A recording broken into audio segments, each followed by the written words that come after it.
ನಮಸ್ತೆ ಸರ್. ನಮಸ್ತೆ ಮ್ಯಾಮ್. ದಿವ್ಯದೃಷ್ಟಿ ಕ್ಲಾಸಿಗೆ ಬಂದಮೇಲೆ ಮಗು ಏನೇನು ಕಲ್ತರು, ಮಕ್ಕಳಲ್ಲಿ ಏನೇನು ಚೇಂಜಸ್ ಇದೆ, ನಿಮ್ಮ ಎಕ್ಸ್ಪೀರಿಯೆನ್ಸ್ ಶೇರ್ ಮಾಡ್ಕೊಳ್ಳಿ sir. Sure madam, sure. Actually ಹೇಳ್ಬೇಕಂತಂತಂದರೆ 5 ದಿವಸದಲ್ಲಿ ತುಂಬಾ ಬೆಳವಣಿಗೆ.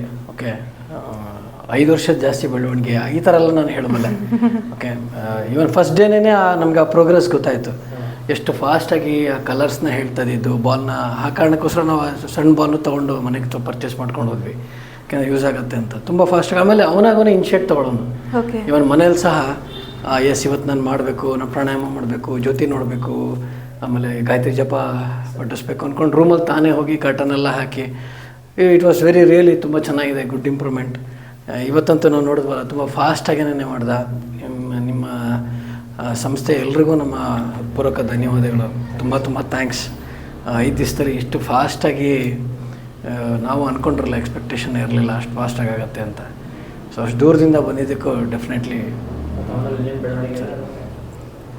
ಅವನಲ್ಲಿ ಬೆಳವಣಿಗೆ ಮೇಯ್ನಾಗಿ ಹೇಳ್ಬೇಕಂತಂದರೆ ಶಾರ್ಟ್ ಟೆಂಪರ್ ಇತ್ತು. ಸೊ ಅದು ತುಂಬಾ ಗ್ರ್ಯಾಜುವಲಾಗಿ ಕಮ್ಮಿ ಆಗ್ತಾ ಇದೆ. ಆ್ಯಂಡ್ ನಮಗೆ ಮೇಯ್ನಾಗಿ ಬೇಕಾಗಿರೋದು ಕಾನ್ಸಂಟ್ರೇಷನ್ನು, ವಿದ್ಯೆ.